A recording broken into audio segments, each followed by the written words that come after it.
దేవుడు ఆది నుంచి అంతం వరకు ఆయన సర్వము ఎరిగి ఉన్నాడని, కలల ద్వారా, దర్శనాల ద్వారా మరియు తన పరిశుద్ధ లేఖనాల ద్వారా మనతో మాట్లాడుతూ ఉంటాడని బైబిల్ సెలవిస్తుంది. కానీ ఇదంతా నిజమని నమ్మడం ఎలా అని కొంతమంది ప్రశ్నిస్తూ ఉంటారు. బైబిల్లో 3వ వంతు ప్రవచనాల నెరవేర్పే రుజువుగాను, సాక్ష్యముగాను మన ముందు ఉంటుంది. అలాంటి ఒక ప్రవచనమే ఇశ్రాయేలు దేశ జననము. యేసుక్రీస్తు చనిపోక 600 సంవత్సరాల ముందు దేవుడు యెహెజ్కేలు ప్రవక్తకు ఇశ్రాయేలు గూర్చి ఇచ్చిన ప్రవచనం.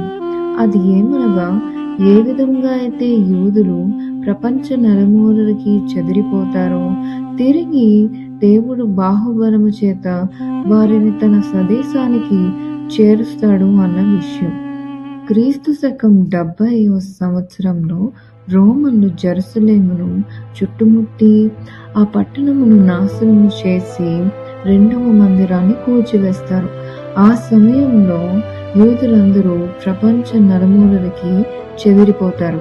ఈ విధంగా యెహెజ్కేలుకు చెప్పబడిన ప్రవచనం నెరవేర్పు మనము చూస్తాం.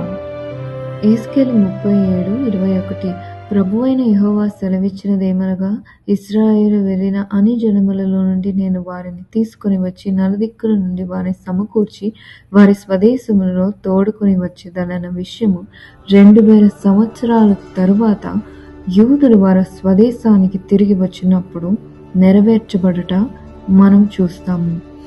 అదేవిధంగా యెషయా 66:8 ఇట్టి సంగతి ఎవరు వినిరి, ఇట్టివి ఎవరు చూచిరి, ఒక్క దినములో దేశము పుట్టెనా అని యెషయా ఆశ్చర్యపోతాడు. అదే రీతిగా ఒక్క దినములో 1948 మే 14వ తేదీన ఇశ్రాయేలు దేశము అధికారముగా జన్మించింది. అయితే వారు తిరిగి వచ్చినప్పుడు ఆ భూమి ఎంతో నిర్జీవముగాను, శిథిలావస్థలోను, ఇక్కడ పంట పండడం అసాధ్యము అన్న రీతిగా ఉన్నది.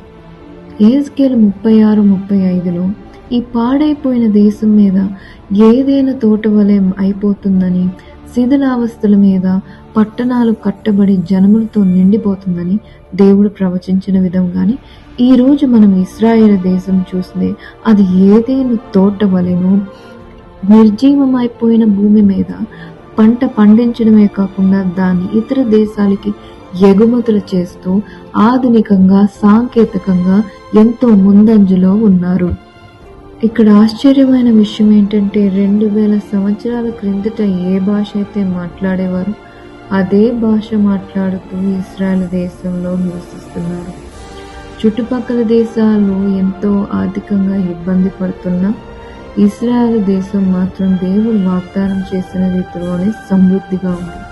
ఇదంతా మనం చూసినప్పుడు ఇశ్రాయేలు దేశ ప్రవచన నెరవేర్పు మన కళ్ళ ముందు దేవుని గూర్చి ఒక రుజువుగాను, సాక్ష్యముగాను ఉన్నది.